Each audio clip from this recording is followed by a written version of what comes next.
Happy Monday à tous et j'espère que vous allez bien. Bienvenue à tous les nouveaux sur cette chaîne. Mon rêve canadien, moi c'est Alice Dikeka, je suis là pour vous accompagner pour votre projet d'immigration canadienne, surtout sans vous faire arnaquer. Aujourd'hui, on va parler d'un truc très spécial, ok? Parce qu'il y a beaucoup de personnes qui cherchent à arriver au Canada. Oui, c'est très beau, c'est bien d'immigrer, c'est bien de changer de pays, mais n'oubliez pas que démarrer dans un nouveau pays, ça apporte, il y a beaucoup de challenges, ça vient avec beaucoup de challenges. Et aujourd'hui, je suis en train de partager avec vous quelques erreurs que beaucoup d'Africains qui arrivent ici au Canada commettent. Et le but pour nous, c'est quoi? C'est que nous avons commis ces erreurs, peut-être nous qui sommes déjà arrivés. Alors, en partageant cela avec vous, on est bien d'accord que si vous m'écoutez très bien, si vous mettez mes conseils en pratique, alors vous allez éviter de tomber dans certains pièges où nous sommes tombés. Et Dieu merci, il y en a quand même qui sont déjà sortis de ces pièges-là. Donc, on va parler des sujets en 7 points. Qu'est-ce qui pousse les Africains? En fait, c'est quoi la raison de la chute de certains Africains ici? La première chose, c'est la zone de confort. Merci d'abonner. Merci de vous abonner, de liker massivement, de partager massivement. Cela vraiment me fait plaisir. De vous voir également commenter, ça me fait vraiment plaisir et merci d'avance pour vos encouragements. Alors, comme je disais tantôt, bon, j'ai noté sur une feuille, hein, parce qu'il faut que je lise de temps en temps, beaucoup d'Africains qui arrivent ici et pourtant ils ont souffert pour arriver. Oui, il y en a qui ont pris des dettes, je ne sais pas par où ils sont passés, ou quels sont les genres de faux documents qu'ils ont dû produire. Ils ont souvent plusieurs actes de naissance et ainsi de suite. Et dès qu'ils arrivent ici, c'est comme si, voilà, on dépose les armes et puis on n'a plus rien à faire. Non. Lorsque vous arrivez au Canada, tout ne fait que commencer. C'est là où vraiment la grande bagarre, la vraie bagarre commence. Et lorsque je dis que beaucoup restent dans les zones de confort, ça veut dire quoi? J'ai rencontré beaucoup d'Africains quand je cause avec eux. Oui, c'est quoi un peu tes projets à court, à moyen et à long terme? Lui, le court terme, moyen terme, long terme, c'est de travailler au gouvernement. Parce que j'entends cela tous les jours.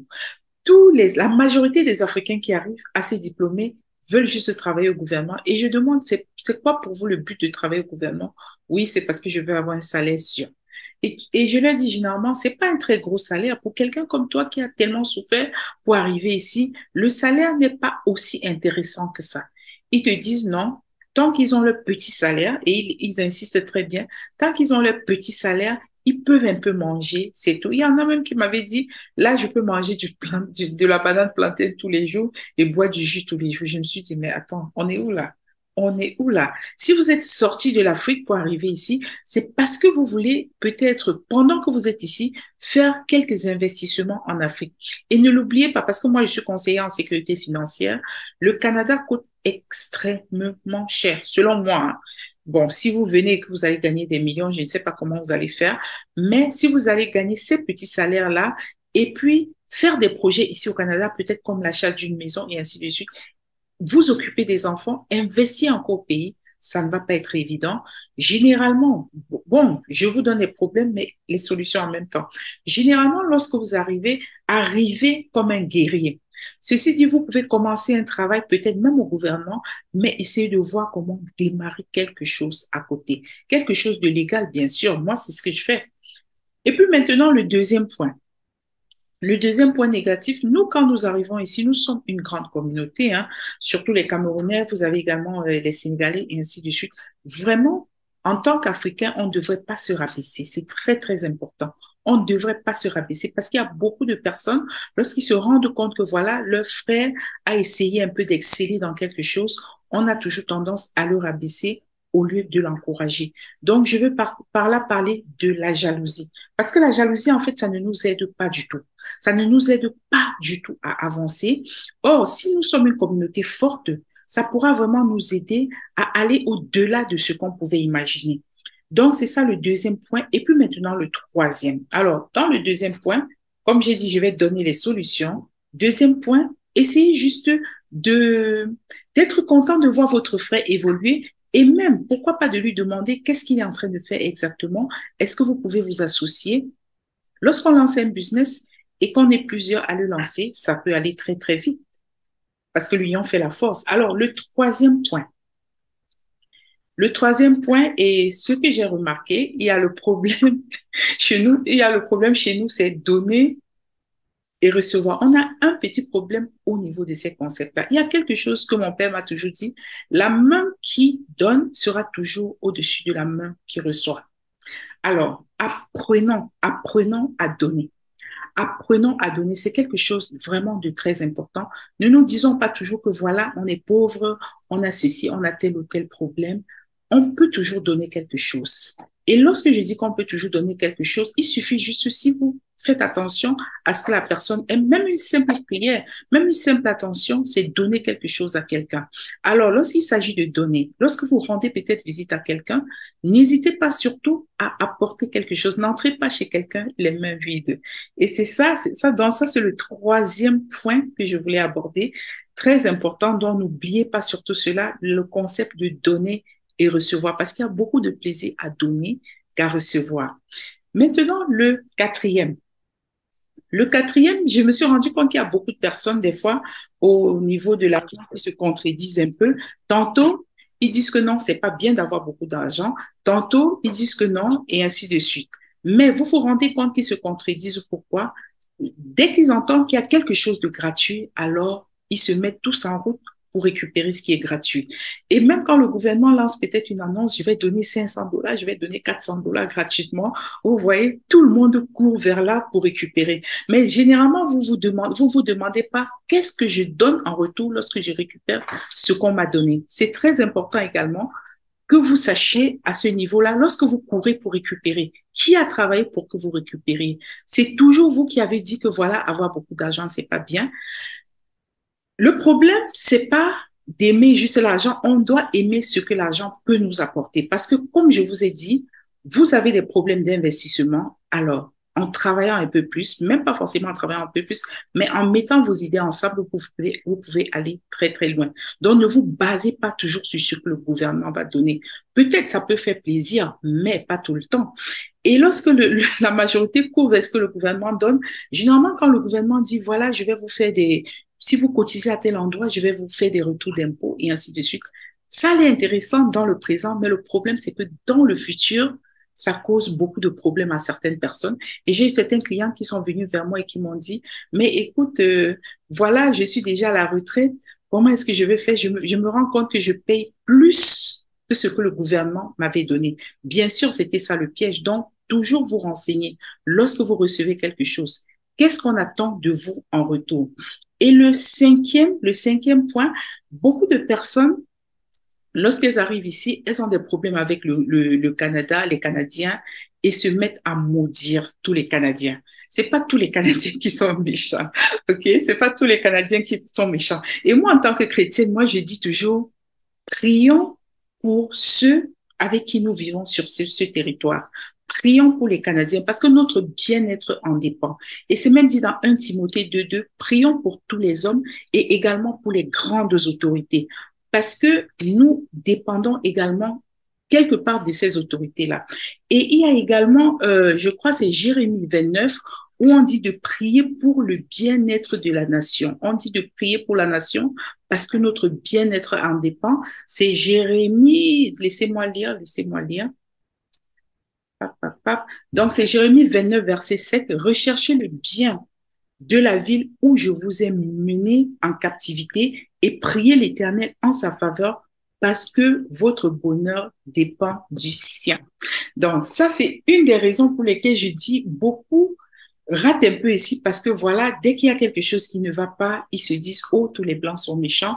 Sincèrement, je donne mon témoignage. Moi, j'ai fait cela en France et je me suis rendu compte que j'étais malheureuse. Mais lorsque vous commencez à les bénir, quel que soit ce qu'on vous fait, lorsque vous commencez à les regarder au travers, selon moi, de Jésus-Christ, vous allez voir que vous n'aurez que des bons retours.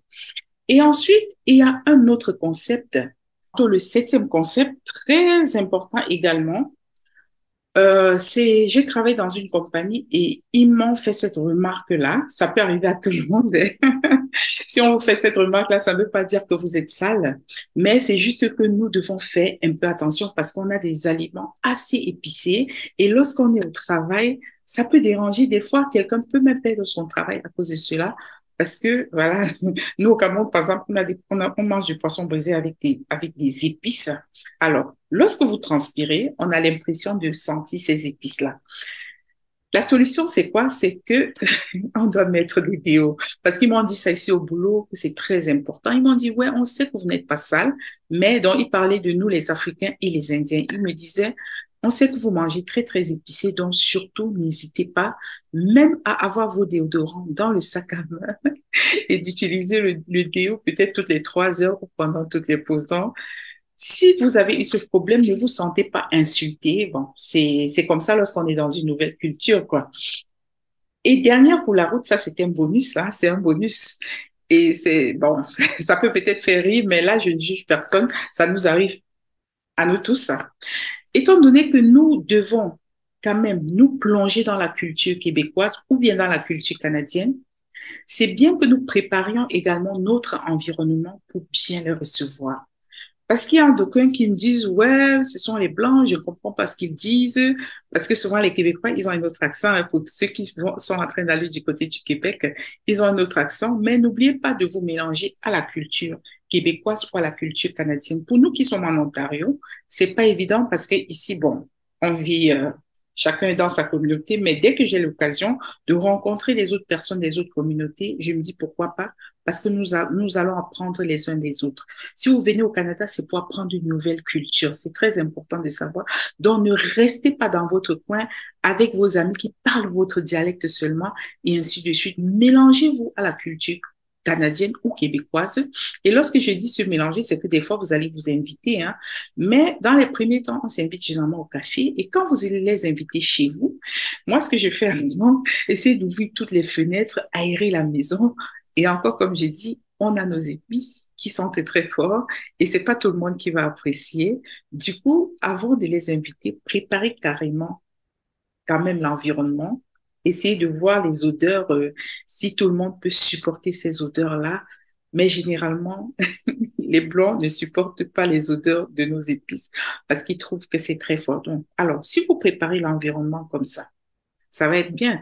Là, vous allez pouvoir vous faire des contacts, c'est important. Quand vous arrivez ici, faites-vous des contacts parce que vous devez apprendre beaucoup de choses. Vous voulez rentrer dans votre pays avec des idées nouvelles, alors pourquoi ne pas tenter le coup? Si vous êtes déjà sorti du pays, ça veut dire que vous êtes sorti de votre zone de confort. Donc, quand vous arrivez ici, ne baissez pas les bras, continuez, attaquez, battez-vous. On se bat pas n'importe comment et évitez souvent des investissements où on vous dit, vous allez beaucoup gagner, vous allez gagner 50% par semaine, 50% par jour et ainsi de suite. Je sais qu'il y en a qui se sont fait avoir dans la crypto-monnaie, mais évitez des investissements. Lorsque vous voulez lancer, peut-être faire des investissements, oubliez tout ce qu'on va vous raconter en vous disant ça va produire très rapidement. Si ça produit très rapidement, c'est qui travaille pour vous? C'est encore ça la question que vous devez vous poser. Donc, ayez un peu de la jugeote, quoi. Et donc, l'autre point, je ne sais pas si je l'ai mentionné, il s'agit, donc je crois que ça, c'est le vrai dernier bonus. Beaucoup de personnes se cachent sous le nom de Jésus parce qu'ils ne veulent pas sortir de la zone de confort. Parce que je me suis rendu compte, j'ai voulu démarrer quelque chose avec des amis et j'ai dit, voilà, on va démarrer quelque chose comme ça, on va dépenser 15 000 $. Ils me disent, oh là, ça fait beaucoup. Non, moi, je ne peux pas et tout. Quand vous voulez faire des investissements, des fois, vous êtes obligé de prendre des risques. Et ces amis-là, lorsqu'ils veulent quitter, ils disent, je vais aller prier d'abord et puis je vais voir ce que Jésus va me dire. Mais lorsque le gouvernement donnait et que vous courriez, est-ce que vous avez demandé à Jésus avant d'aller récupérer? Donc, alors, de la même manière que vous n'avez pas demandé à Jésus avant d'aller récupérer, de cette manière-là, quand vous faites des investissements, disons que vous voulez ouvrir peut-être un salon de manicure, ce que vous devez faire, demander une formation parce que le gouvernement offre des formations pour voir comment lancer une entreprise et ainsi de suite. Bien sûr qu'il faut prier, je ne dis pas non. Moi également, je suis chrétienne. Il faut tout mettre dans la prière. Il faut se laisser diriger par le Saint-Esprit. Mais ne le dites pas, en fait, parce que vous ne voulez pas sortir de votre zone de confort. Donc, je me suis rendu compte que beaucoup de personnes qui ne souhaitent pas sortir de la zone de confort, surtout certaines personnes qui se disent chrétiennes, et puis même des vrais chrétiens, utilisent le nom de Jésus pour tout faire lorsqu'ils n'ont pas envie. Donc, sortez de votre zone de confort, levez-vous, Faites ce qu'il y a à faire. Arrêtez d'utiliser le verset de Philippiens 4:13, je puis tout par Christ qui me fortifie, et vous ne foutez rien. Quand vous utilisez le verset, mettez-vous au travail et vous allez voir. Même si vous ratez, selon moi, l'échec n'existe pas. C'est juste que vous avez gagné de l'expérience. Si vous avez investi peut-être pour ouvrir votre petit restaurant 6 000 $ et que vous avez fait des erreurs, essayez de voir comment est-ce que vous allez rectifier le tir. Rentrez également dans la prière, demandez au Seigneur qu'est-ce que j'ai mal fait et ainsi de suite. Comment est-ce que je pourrais rectifier les choses? Appelez peut-être des gens pour demander conseil. Peut-être qu'il vous manquait peut-être la pub, vous n'avez pas bien fait le marketing et ainsi de suite. Donc ne dites pas je vais aller prier Jésus et Jésus va me dire. Et généralement ces gens-là qui me disent ou viennent et disent non, le Seigneur a dit non. Mais attendez, attendez un peu. Je suis sûre qu'il n'a rien dit en fait. Mais c'est juste vous qui avez dit non et vous ne voulez pas continuer parce que voilà, vous voulez rester dans votre zone de confort. Et généralement, vous allez voir que beaucoup qui arrivent ici s'asseyent juste et sont pressés de recevoir les aides et ainsi de suite. Alors, quand vous recevez également les aides, est-ce que vous avez demandé à Jésus? Alors, c'est là où je voulais en venir. À nous revoir dans la prochaine édition. J'espère que ces conseils vous ont bien aidé. N'hésitez surtout pas à liker, à partager massivement. À nous revoir dans la prochaine édition.